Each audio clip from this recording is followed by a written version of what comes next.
Glória a Deus. Graças e paz, igreja. Essa semana, nas últimas semanas a gente fez algumas mudanças aí no som da igreja.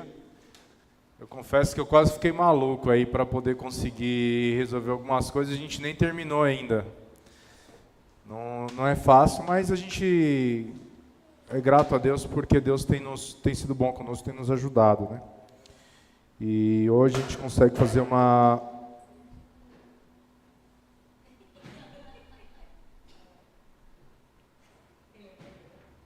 Hoje a gente consegue fazer uma transmissão, né, ao vivo, e Deus tem nos abençoado.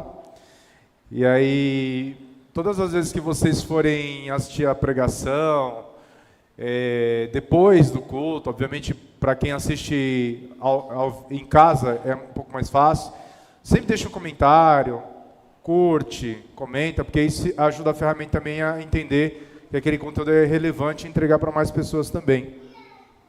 Hoje nós vamos ler Hebreus capítulo 8, do verso de número 7 em diante. Nós vamos ler do 7 até o final, que é o versículo de número 13, que diz assim: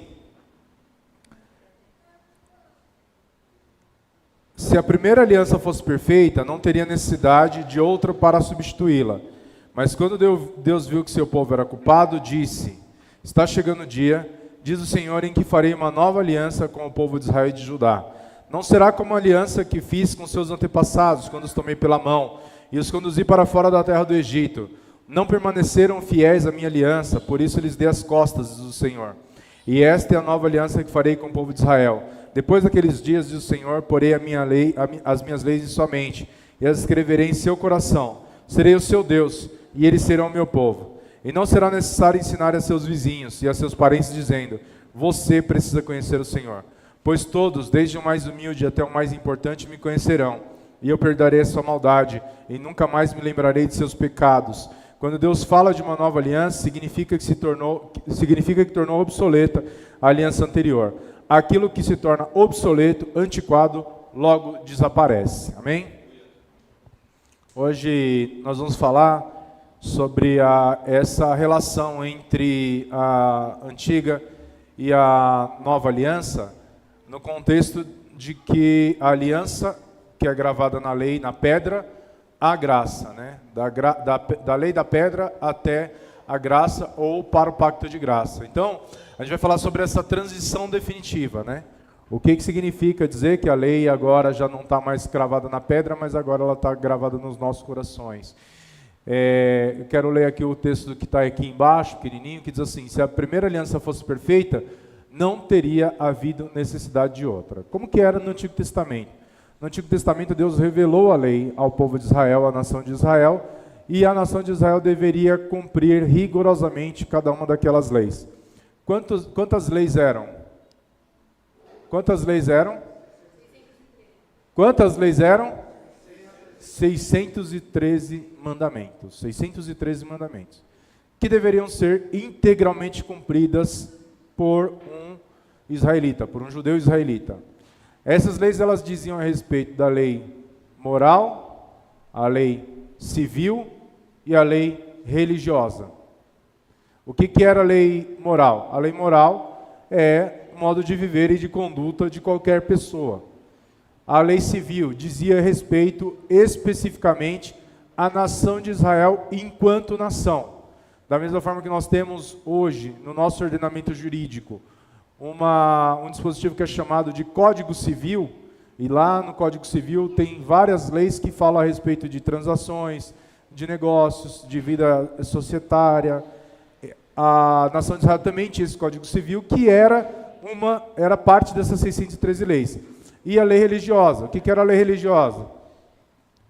O que era a lei religiosa? Yasmin, você não pode ter filho desse jeito não, você não consegue cuidar nem do grande. Acho que desposicionou a câmera aí, dá uma olhada aí. Puxa ela um pouquinho para o lado aqui. Então, a lei religiosa, ela diz respeito à vida religiosa de Israel enquanto religião. Então, a lei a respeito dos sacrifícios, das festas, dos rituais, de tudo aquilo que dizia respeito à religião judaica. Então, as 613 leis, elas têm leis morais, leis civis e leis religiosas. O que significa isso, né? Então, primeiro eu queria falar um pouquinho para vocês sobre a questão das leis. O Brasil é um dos países no mundo inteiro que tem o maior ordenamento jurídico entre todas as nações do mundo. Todos os dias surgem pelo menos 30 leis novas, no mínimo, em esfera municipal, estadual, federal. É o país que tem mais leis no mundo, um dos países que tem mais leis no mundo é o Brasil. Todos os dias surge uma lei nova. É impossível para um homem, e até mesmo para uma máquina, mesmo em tempos de inteligência artificial, acompanhar as mudanças que acontecem no Brasil todos os dias no que diz respeito às leis. Então, dentre algumas leis, eu queria citar para vocês algumas, tem algumas bem estranhas, mas eu queria citar essas três aqui. Vocês sabiam que o Brasil tem um lugar, no Mato Grosso, que tem um aeroporto para OVNIs, lá na cidade de Barra de Garças? Não, mas essa é lei. Esse foi instituído por força de lei. Alguém acordou um dia e falou assim, né, nós precisamos criar uma lei para criar um aeroporto para que os OVNIs possam vir nos visitar. E aí ele não só... A loucura da pessoa fazer isso já é grande, mas isso ele não fez sozinho, porque precisou ser aprovado. Teve outros loucos que também compraram essa ideia, malucos, tapafúrdia também, e aprovaram essa lei que estabeleceu que lá em Barra de Garças existe um aeroporto para OVNIs. Outra lei absurda é de que no transporte urbano, os ônibus lotados em São Paulo, você é obrigado a usar cinto de segurança. Qual que é o grande problema disso? Que não tem nem assento para todo mundo e muito menos cinto de segurança. Vocês já viram cinto de segurança em ônibus urbano, ônibus municipal? Mas é lei que você tem que usar. Então você é obrigado a usar o cinto de segurança no ônibus urbano. Não tem nem assento, quanto mais o cinto de segurança. Mas a lei diz respeito a todos os ônibus que trafegam no ambiente urbano. Aí tem um outro que é um crime que antigamente, quem é mais antigo como o André, por exemplo, o pai dele falava para ele que ele tinha que sair com a carteira de trabalho quando ele ia sair à noite. Para quê? Para que ele não fosse preso. Porque tinha um crime que era tipificado como vadiagem. Então, se a pessoa não trabalhasse, ela ficasse na rua, ela podia ser presa por vadiagem. Ela estava na rua, o que você está fazendo na rua? Vai preso, vai para a cadeia, vai ser autuado, né? Porque está vadiando. Eu acho que qualquer pessoa que está na rua depois das 10 horas da noite, hoje em dia, tinha que ser preso, independente de você ter carteira profissional ou não. Porque o que tem de vadiagem na rua não é brincadeira. Mas isso é um crime tipificado pelo nosso Código Civil. E, obviamente, ninguém aqui conhece alguém que foi preso por vadiagem. Mas tem outras leis ainda mais estapafúrdias. Vocês sabiam que tem uma lei O Alex já foi preso por vadiagem? Ah, o meu pai já foi preso por vadiagem? Ah, entendi. Pensei que era o Alex. Ó, então, qual que é uma outra lei que é um pouco, né, desconexa da realidade? Em cozinhas, ambientes onde se prepara comida, você não pode tossir, falar, espirrar e conversar. É uma lei. Qualquer pessoa que já entrou numa cozinha sabe que isso é impossível e até antifisiológico. Já pensou a pessoa com vontade de tossir? Ela não pode tossir? Não tem como, é impossível. Não pode espirrar, não pode falar, não pode... E olhe lá, ainda depende do tamanho do nariz do cidadão também, né? Então tem umas leis que elas são bem absurdas, né? Bem estapafúrdias e algumas impossíveis de serem cumpridas, né? Existem leis, por exemplo, de que estabelece que você só pode apostar em cavalo de domingo, e tem uma outra data também que pode apostar em cavalo, ou seja, não pode apostar em cavalo todos os dias. Então, como que o ordenamento jurídico vai falar a respeito dessas leis? Que essas leis elas caíram em desuso. Não é isso? Cadê o meu advogado aqui, o doutor Vanderlei? Essas leis, elas, dentro do ordenamento jurídico, vai dizer que são leis ou que não pegaram, ou que caíram em desuso, ou seja, elas se tornaram obsoletas. Mas elas não foram revogadas, elas simplesmente continuam lá. Ninguém foi lá e falou assim, isso aqui não existe mais, isso aqui não tem mais finalidade. Ela está lá. Ela está lá. Qual que é o problema? O grande problema é que o papel aceita absolutamente tudo. E as pessoas acham que elas vão conseguir resolver algum problema simplesmente por força de lei, colocando uma lei e aquilo vai se resolver. A gente precisa lembrar de várias e várias e várias outras leis. Por exemplo, teve uma época que você tinha que andar com um kit de primeiros socorros no carro, que tinha uma tesourinha que não cortava, uma gaze, um esparadrapo, ou seja, imagina você chegando numa cena de acidente, alguém com uma fratura exposta ou acabou de sofrer um acidente, tacou com a cara no vidro do carro, e você pega aquele kitzinho que era desse tamanho, para você poder socorrer aquela pessoa, ou seja, não faz sentido nenhum. Não fazia sentido aquela lei, tanto é que ela também caiu em desuso, também é uma lei que não pegou, e no ordenamento jurídico muitas leis elas são consideradas como leis que nascem já mortas, né? Então já é feito, mas não pega. Aí, o que significa isso, né? Por que a gente está falando sobre isso? Porque o Antigo Testamento, ele foi regido debaixo de diversas leis.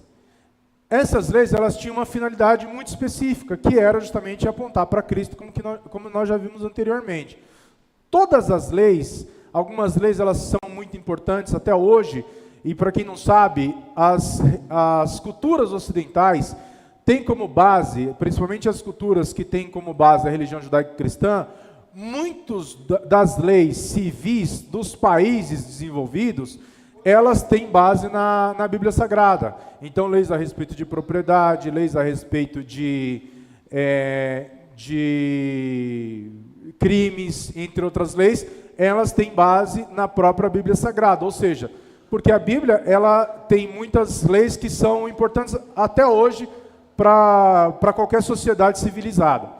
Só que aqui a gente está falando da lei de Cristo, né, da lei do Antigo Testamento e da Nova Aliança, né? Então, o que ele vai dizer? Que se a primeira aliança fosse perfeita, não haveria necessidade de outra aliança. Então, o que era a primeira aliança? A primeira aliança era o sistema de leis baseados, sistema do Antigo Testamento baseado nas leis.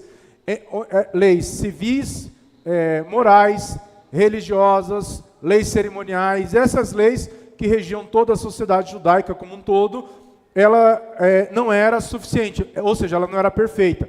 Por que ela não era perfeita? Primeiro porque qualquer lei que fosse quebrada, a pessoa ela não teria quebrado uma lei, ela teria quebrado toda a lei. Não existiam várias leis, era uma lei. Então é igual a gente falar, por exemplo, assim, a punição para o pecado da pessoa que mente, para a pessoa que rouba, para a pessoa que mata, ou do homem desavisado que simplesmente ousou sentar no lugar onde uma mulher havia sentado anteriormente, sendo que essa mulher estava no seu período menstrual, ele já tinha quebrado uma lei. E a punição por qualquer quebra da lei era a morte, porque a lei não era só uma questão social, não era uma questão para determinar como que as pessoas devem viver em sociedade. Hoje, muitas das vezes, elas têm uma finalidade do quê? De determinar como as pessoas devem viver em sociedade. Por que você não pode ligar o som alto depois das 10 horas da noite? Porque você vai incomodar o seu vizinho. Então é uma lei que ela tem uma finalidade de regular a sociedade. Por que eu não posso parar o meu carro na porta da casa do vizinho onde ele entra com o carro? Porque eu vou atrapalhar o meu vizinho. Então é como se a gente fosse falar, por exemplo, que cada um ele tem que ficar dentro do seu quadrado. O meu direito acaba onde começa o direito da outra pessoa. Então essas leis elas têm a finalidade de regular a vida em sociedade. Porém, a lei de Deus, quando a pessoa quebrava uma lei, ela não estava quebrando uma lei contra o vizinho dela ou contra qualquer outra pessoa, era uma lei que ela estava quebrando diretamente uma lei de Deus. E a punição por qualquer quebra de mandamento era a morte. Romanos capítulo 3 vai dizer, todos pecaram e destituíram da glória de Deus. Cada uma daquelas 613 leis, fosse uma lei muito grande ou uma lei insignificante aos olhos naturais, era uma quebra da lei, era uma quebra do mandamento.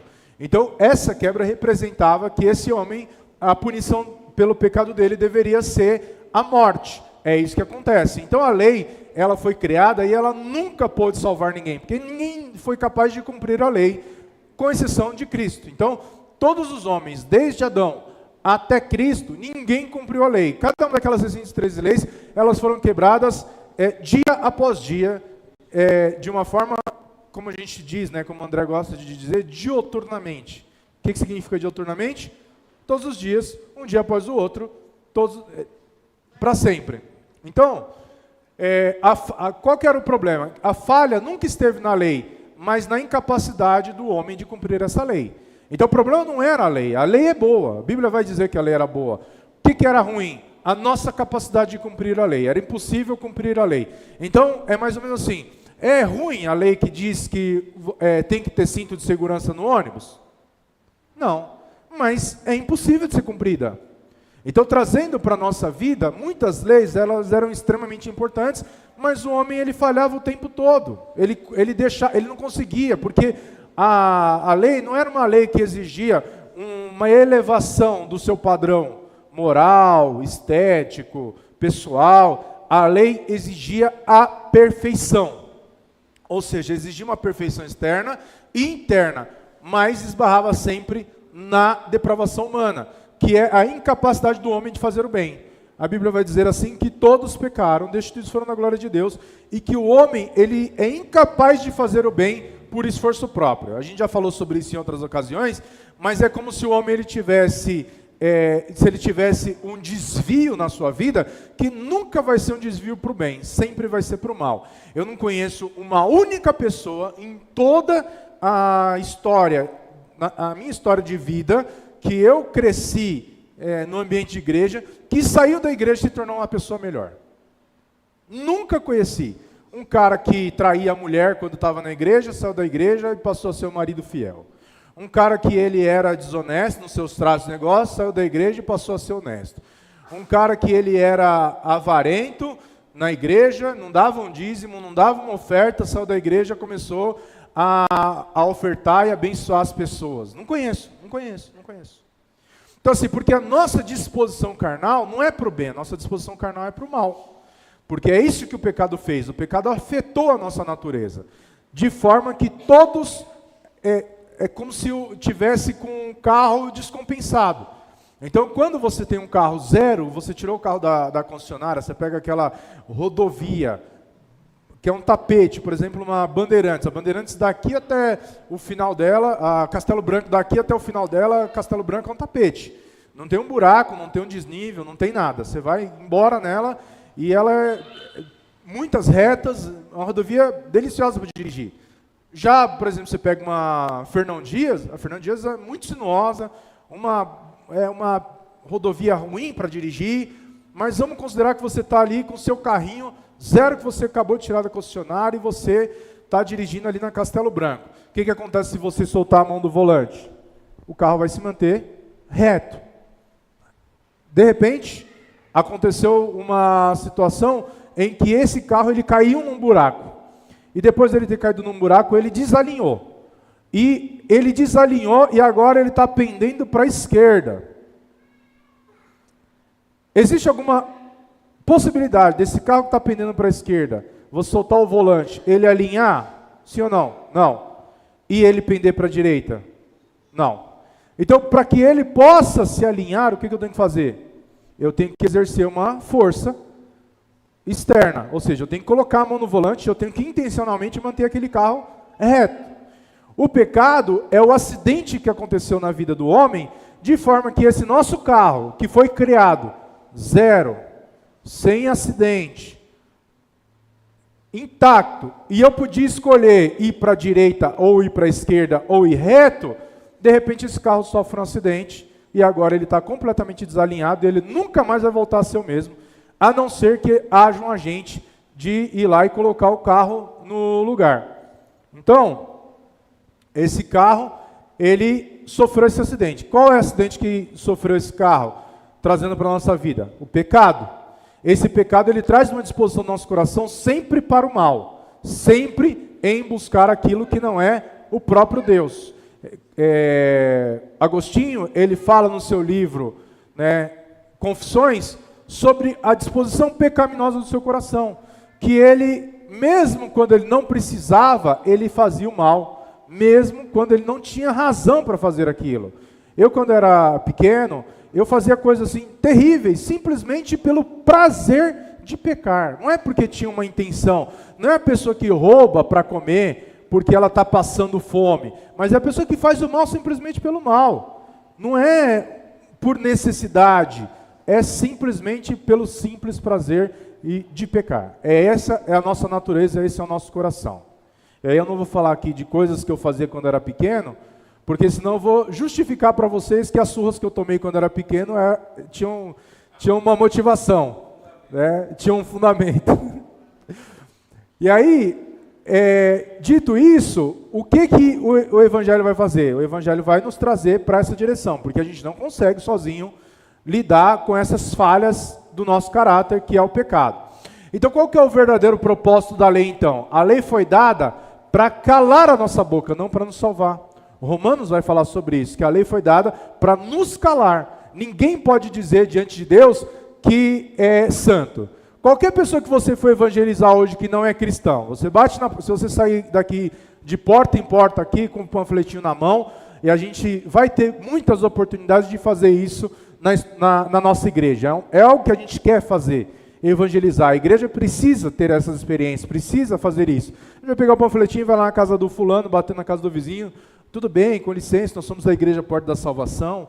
Posso deixar um folhetinho com você? Pode, tal. Você já conhece a Cristo? Já conheço, já ouvi falar. Eu falei assim, legal. Eu falei assim, posso orar por você? A pessoa convida você a entrar na casa, serve aquele cafezinho e você começa a conversar com ela. E você fala assim para ela, fala assim, você sabe por que Cristo morreu na cruz do Calvário? Por que Cristo teve que morrer na cruz do Calvário? Porque nós somos pecadores. Aí a pessoa vai falar assim, não, o meu vizinho é muito pior, mas minha vida é trabalhar, acordar cedo, eu trabalho o dia inteiro, volto para casa, tomo minha cervejinha, assisto televisão, vou dormir, no outro dia a mesma coisa, o que eu estou fazendo de errado?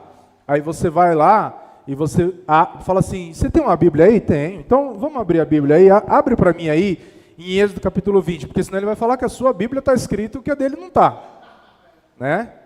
E aí ele vai lá e abre a Bíblia em Êxodo capítulo 20 e você vai começar a ler para ele os 10 mandamentos.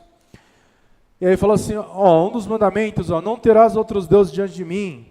Aí você continua, não dirás falso testemunho. Alguma vez você já mentiu? Não adulterarás, não mentirás. E aí você vai falando mandamento por mandamento. No final, aquele cara já não pode mais dizer do vizinho dele, da vida do outro, porque ele também é achado em falta. Então, a lei, ela vem para nos calar. Quem que vai dizer diante de Deus, no tribunal, que ele é inocente? Ninguém. Então, qual que é o propósito da lei? Tirou aí? Cadê? Coloca o slide lá, beleza?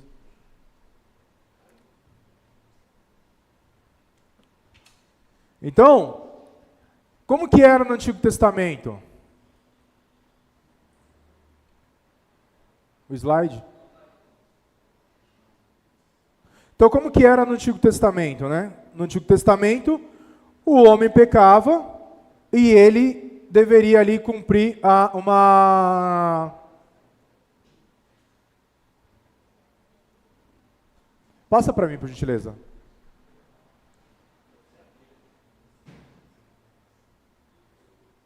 está indo. Bom, vamos lá, pode voltar. Pode voltar.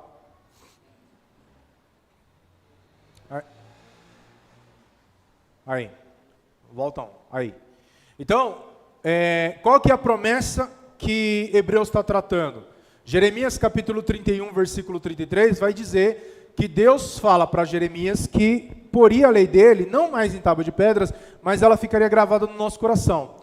Qual que era o contexto que Jeremias estava vivendo? O contexto histórico.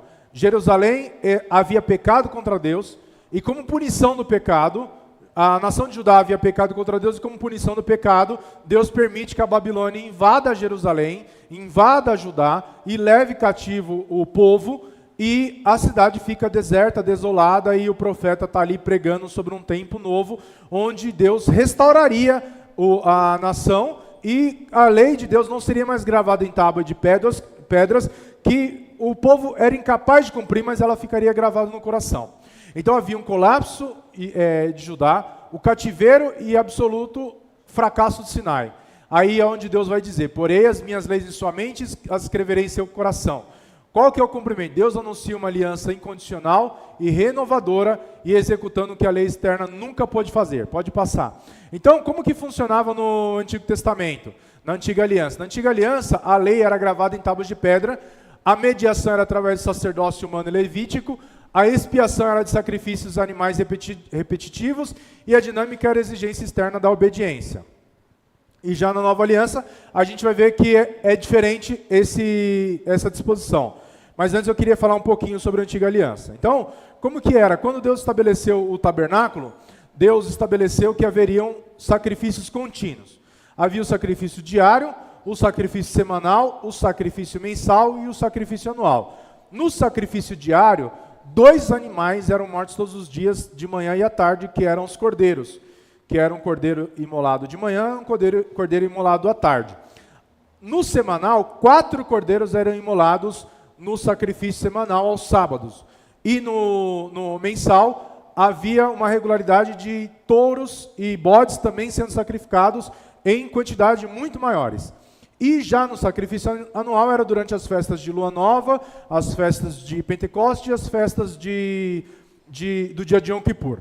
Cada um desses rituais, eles tinham uma quantidade de sacrifício. Ao todo, eram sacrificados mais de 1.000 animais por ano, só nos sacrifícios obrigatórios. Aí a gente tinha outros sacrifícios, que eram os sacrifícios das ofertas voluntárias e os sacrifícios também pelos pecados. Como que era o sacrifício das ofertas voluntárias e das ofertas pelo pecado? Aquela pessoa que pecava, ela ia lá diante do sacerdote e oferecia ali um sacrifício. Quando ela ia oferecer esse sacrifício, qual que era a regra para que ela pudesse oferecer um sacrifício e dizer assim: eu quero trazer aqui essa oferta pelo meu pecado?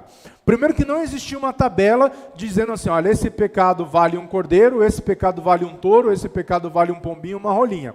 Como que funcionava? O chatá, que é a lei a respeito dessas ofertas, desse sacrifício, que está em Levítico 4:1 até Levítico 5:13, vai dizer que o valor do animal vai depender da representatividade do indivíduo e do alcance da culpa diante da comunidade, com provisão de substituição para os mais pobres. Ou seja, dependendo do cargo que aquela pessoa exercia dentro da comunidade e do alcance do pecado daquela pessoa, ele teria que oferecer um sacrifício maior ou menor. Então vamos dizer que fosse o sumo sacerdote que houvesse pecado. Qual que seria o preço do sacrifício do sumo sacerdote? Ele deveria oferecer um novilho sem mancha e sem defeito, ou seja, um novilho macho sem defeito. O que significava? Que era um custo mais elevado, porque o pecado do representante afetava todo o povo. Então, se era o pecado do sumo sacerdote, novilho.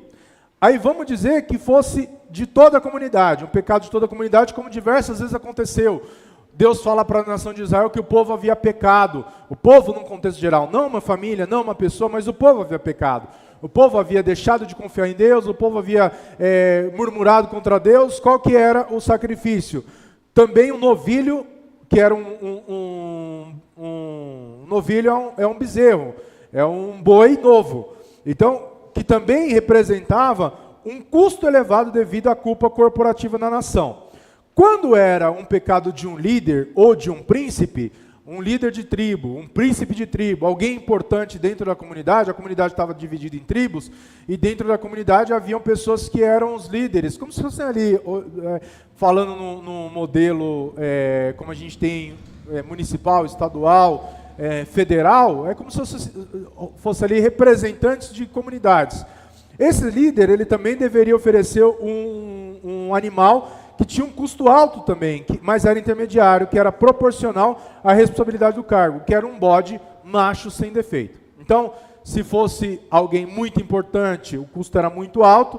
Se fosse alguém muito importante, mas menos importante do que um sumo sacerdote ou toda a comunidade, o custo também era de um bode. Ok. Só que o pecado, ele tinha um preço.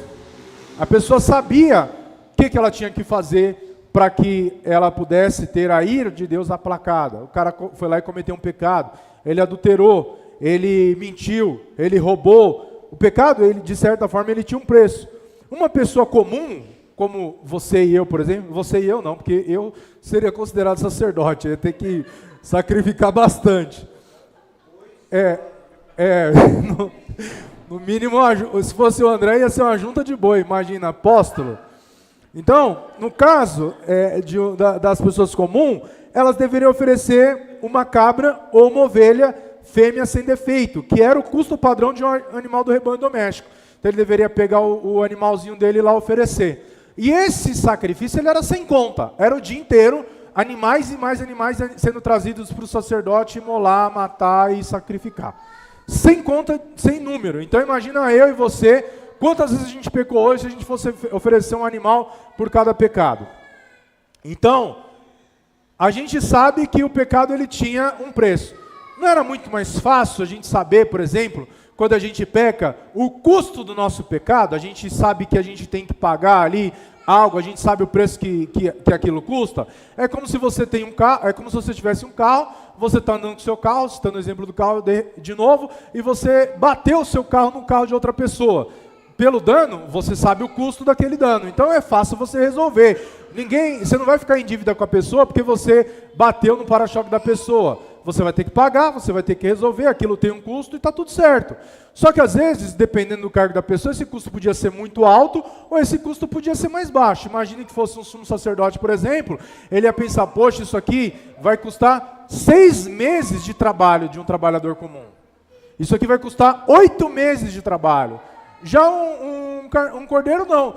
Vai custar metade de um mês de trabalho. Então, ele sabia, poxa, eu pequei, eu vou ter que doar metade do meu salário para o templo, eu vou ter que ir lá e pagar esse pecado. Beleza, ele tinha um preço.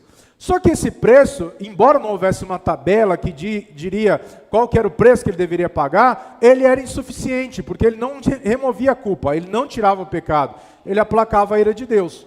E mesmo as pessoas menos favorecidas, elas não estavam isentas desse pagamento. Se a pessoa fosse muito pobre, ele deveria ter o custo reduzido drasticamente, que era reduzido para um holocausto de 2 rolinhas ou 2 pombinhos. Um como oferta e outro como holocausto em substituição ao seu pecado.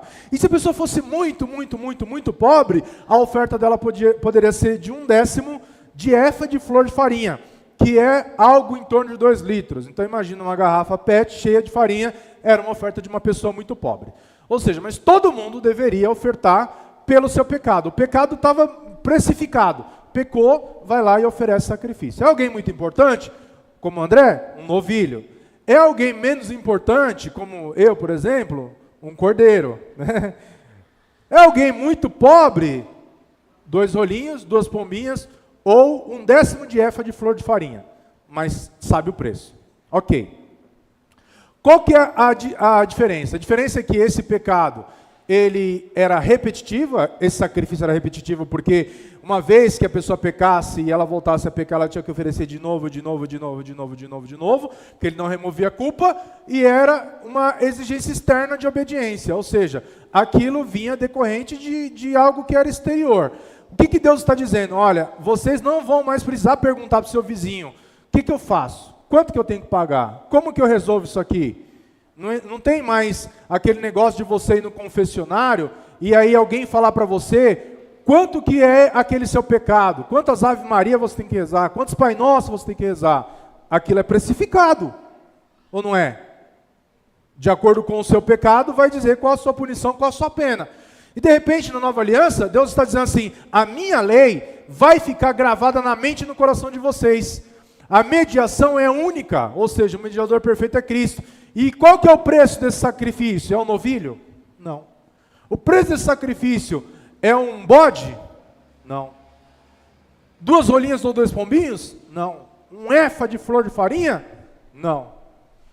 O preço desse sacrifício é o sangue de Cristo derramado na cruz do Calvário. Então, nessa dinâmica existe uma capacitação interna, que é do Espírito Santo. O que ele vai dizer? Porei as minhas palavras em seu coração, porei minhas leis em sua mente, as escreverei no seu coração. Então, o milagre da regeneração, que é o novo nascimento, a lei deixa de ser uma coerção externa punitiva, ou seja, você paga, e o Espírito Santo vai alinhar os nossos desejos à soberana vontade de Deus. Como que isso acontece na prática? Quando a gente hoje, a gente não tem mais que oferecer sacrifícios pelo nosso pecado. A gente não tem mais que ir lá e doar coisas para o templo, para a igreja, para poder fazer expiação do nosso pecado. Porque Cristo morreu na cruz do Calvário e Ele pagou o preço pelo nosso pecado. Porém, quando a pessoa pecava e ele sabia o custo do seu pecado, que podia ser um novilho, ou um cordeiro, ou um efa de flor de farinha, ou 2 rolinhas ou 2 pombinhos, agora acontece algo muito diferente. Que o pecado, ele era apenas aplacado a ira de Deus. Mas nós somos religados completamente com Deus através do sacrifício na cruz do Calvário. Só que agora não é mais o preço do nosso pecado, não é mais financeiro, o custo não é mais financeiro. O custo agora é moral, porque imagina que todas as vezes que você pecar, você vai ter que pedir perdão a Deus, se arrepender dos seus pecados e saber que não custou um novilho, não custou um cordeiro, não custou um bode, não custou uma rolinha, um pombinho ou um efa de flor de farinha. Ele custou a morte de Cristo na cruz do Calvário. Ele custou muito mais do que qualquer pessoa poderia pagar. Não foi o pecado de um sumo sacerdote, mas Cristo levou sobre si o pecado de toda a humanidade. E o preço foi o preço mais alto que qualquer pessoa jamais poderia ter pago. É como se você estivesse dirigindo e de repente você está ali andando com o seu Uno e você bate numa Ferrari.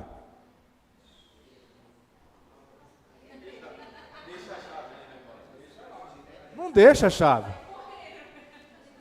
Você só pode contar com a benevolência da pessoa que você ofendeu, da pessoa que você feriu, da pessoa que você danou. Porque você não tem como pagar. Um carro que muitas vezes pode custar 3,5 milhões de reais. Vai ter gente, a maioria das pessoas, a grande maioria das pessoas vai trabalhar a vida inteira e nunca vai ter a possibilidade de ter passado nas mãos dessa pessoa esse dinheiro. Nunca. A pessoa vai olhar para ele e vai falar o quê? Deixa, eu assumo essa dívida porque você não pode pagar.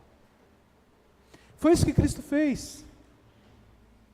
A gente tinha uma conta tão alta que nem se a gente desse tudo que a gente tinha seria suficiente para pagar.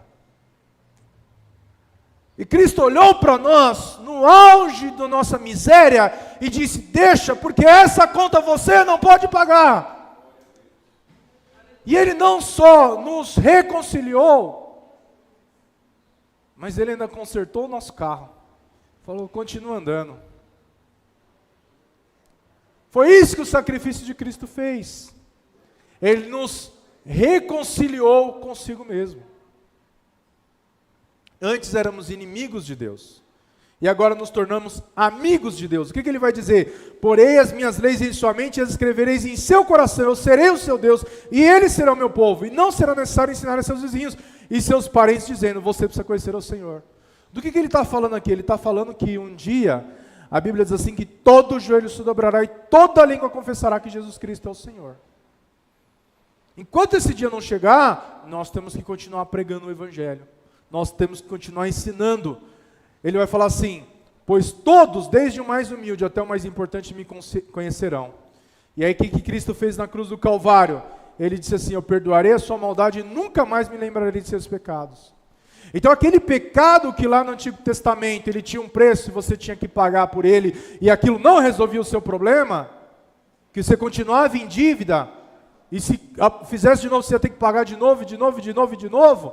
No Novo Testamento, na Nova Aliança em Cristo, esse pecado, ele foi apagado completamente.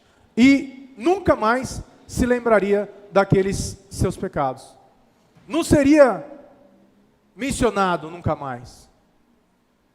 Ele foi lançado no mar de esquecimento. O seu pecado, Cristo não vai ficar te lembrando da vergonha que você fez, do pecado que você cometeu. Uma vez que você se arrependeu, uma vez que você pediu perdão, uma vez que você teve seu pecado confessado, Cristo não vai mais trazer à sua memória o seu pecado. Quem faz isso é o diabo. A Bíblia diz que ele é o nosso acusador, ele nos lembra dos nossos pecados. Mas ele perdeu o lugar dele de acusação. Ele não pode mais nos acusar diante de Deus, como fez com Jó. Porque ele perdeu o lugar dele de acusador. Porque agora quem está no banco dos réus não é mais você ou eu, é o próprio Cristo. E sobre ele não há acusação, não há pena, não há falta. Porque ele tomou sobre si os nossos pecados, as nossas dores. E a Bíblia vai dizer em Isaías capítulo 53, o castigo que nos traz a paz estava sobre ele. E aí, já não há mais a mediação cerimonial, que é o quê? Deus, um sacerdote, sacerdotes, levitas e povo. Agora todos conhecerão a Cristo. Então o fim do sistema de castas espirituais, onde o sacerdote era um dos intermediários, agora o sacerdócio é universal. Ou seja, um conhecimento direto, pactual, relacional e íntimo com Deus. Então, nosso Deus, ele fez uma aliança conosco, que essa aliança é o Novo Testamento, que é o sangue de Cristo derramado na cruz do Calvário. E aí, já para finalizar, eu gostaria de ler com vocês esse texto que diz assim: eu perdoarei a sua maldade e nunca mais me lembrarei de seus pecados. A expiação vicária de Cristo não apenas cobre, mas ela cancela a culpa. A justificação pela fé é uma decisão jurídica final no tribunal divino. O esquecimento de Deus é a base da nossa segurança eterna. Por que é a base da nossa segurança eterna? Porque eu não posso ser condenado por uma coisa que Cristo já me perdoou, que Cristo já pagou na cruz do Calvário, que Cristo já limpou. Como o Alex falou, eu não sei se é verdade ou não, mas ele falou que ele é ficha limpa. E diante de Deus, nós também somos ficha limpa. Mesmo que um dia a gente tenha cometido erros e faltas, Deus limpou a nossa ficha. Deus nos salvou, Deus nos libertou, Deus nos restaurou para si próprio. Aí a gente vai ver um termo que é o palaio. O que é o palaio? O palaio, ele é a obsolescência cerimonial. Então, que é o que torna obsoleto e antiquado, logo desaparece. Esse palaiô, que é do verbo tornar-se velho, desgastado e inútil para uso. Ou seja, a antiga aliança, ela foi completamente substituída por uma nova aliança. Por isso que a gente deve rejeitar toda a tentativa que as pessoas têm de reconstruir o véu. O véu foi rasgado de cima a baixo. E muitas vezes as pessoas querem ter uma atitude legalista. Não, você fez isso, você precisa fazer aquilo. E eu tinha essa ideia de que se eu pecasse, eu tinha que compensar aquilo de alguma forma. Se eu fazia alguma coisa errada, eu tinha que orar mais, eu tinha que jejuar mais, eu tinha que buscar mais, como se aquilo fosse me tornar digno do favor de Deus, sendo que nada que eu faça vai me tornar digno do favor de Deus. E as pessoas, às vezes, elas têm uma tentativa legalista de dizer que você vai alcançar o favor de Deus por algo que você faz, não por algo que Cristo fez. Então, o desaparecimento do sistema sacrificial levítico era iminente e permanente, ou seja, o que era o sistema sacrificial levítico? Era uma sombra. Uma vez que você já tem a realidade, você não precisa mais olhar para a sombra. Não precisa, eu comprei um apartamento na planta. No dia que você entrou dentro do apartamento, aquela planta ela não vai mais ser útil para você. Ela não vai ser mais, aquele desenho que mostrava aonde ficava ali a janela, onde ficava a televisão, onde ficava o sofá, não vai mais ser útil para você. Aquilo não tem mais importância. Você já vive a realidade. Então as sombras recuam porque a substância chegou. Você olhava para a sombra esperando a realidade. Você olhava para a planta esperando o dia da entrega do apartamento, o dia da entrega da casa. O dia que isso aconteceu, aquilo já não é mais importante. Aquilo só serve para você ter como lembrança daquilo que era e em relação àquilo que você recebeu. Não para mais nada. Para mais nada. Aquilo não é mais importante. E aí, qual que é o perigo atual, né, que é o legalismo moderno? É viver sobre um código legal que já foi revogado na cruz do Calvário. Então, impor regras externas para gerar falsa justiça própria, ignorando a corrupção interna. Então, as pessoas, o evangelho muitas vezes foi tratado como um evangelho de forma, e não de conteúdo. Então, as pessoas, elas iam para a igreja, elas tinham cara de crente, jeito de crente, linguajar de crente, roupa de crente, mas fora da igreja era só o sangue do Cordeiro. A ponto de uma história dizer que um dia um menino chegou e falou para a mãe, eu queria morar na igreja. Por quê? Porque aqui o papai é crente. E a gente sabe, quem é mais antigo de igreja sabe. Pessoas que dentro da igreja, elas tinham uma aparente santidade e fora da igreja era o lapeta, né? Por quê? Eram pessoas que não viviam a religião verdadeira que era Cristo.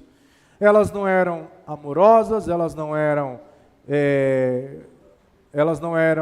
empáticas, elas não eram santas. Tem gente que você chega na casa dela, a Bíblia está aberta no Salmo 91. Nunca saiu de lá. Leu a Bíblia? Não. Lê? Não. Medita? Não. Sabe algum versículo? Não. Mas está lá. Protegendo, guardando. Então, qual que é o resultado? Buscar a justificação por obras anula a suficiência do sacrifício de Cristo. A lei sem a graça cria fariseus soberbos ou pecadores desesperados. O que acontece quando a gente olha lá para a parábola do que Cristo está contando uma história, e ele fala sobre o homem que entra no templo, e esse homem, ele começa a orar, ele ora de pé, bate no peito, e ele fala assim, eu não sou como esse pecador.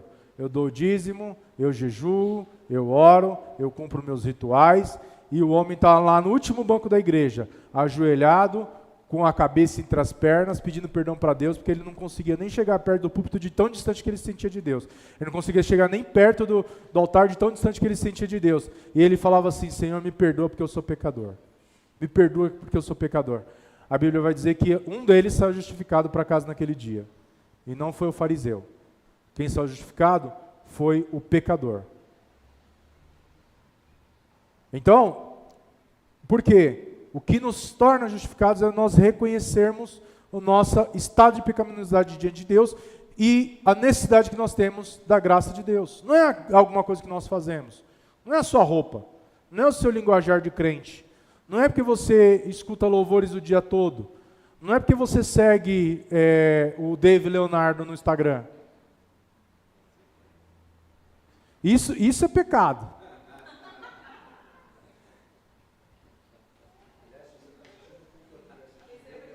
Se você está assistindo o culto aqui online e segue o Dave Leonardo, o bispo lá da Universal, lá, como que é o nome? Tem um bispo aí que é o cara mais seguido do YouTube e ninguém nunca seguiu ele. Então, você está fazendo errado. Mas não é sobre isso. Pode passar. Hã?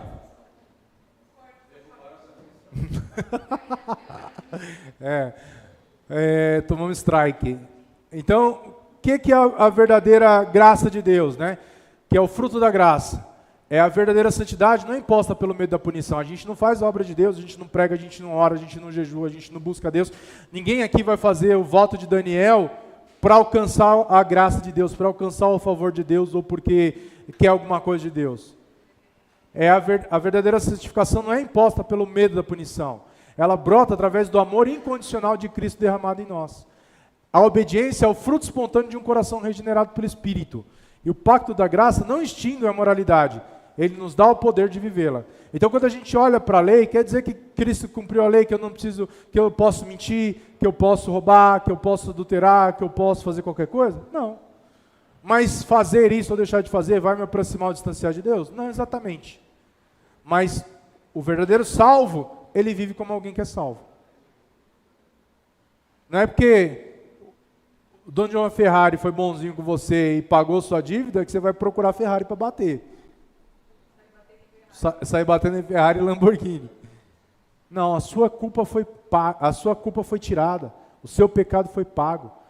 Só que o custo disso não foi um novilho, não foi um bode, não foi um carneiro, um cordeiro, não foi rolinha, pombinho ou efa de flor de farinha. Foi o sangue de Cristo, derramado até a última gota na cruz do Calvário, para que hoje eu e você pudéssemos estar aqui dizendo: Senhor, obrigado por tão grande salvação.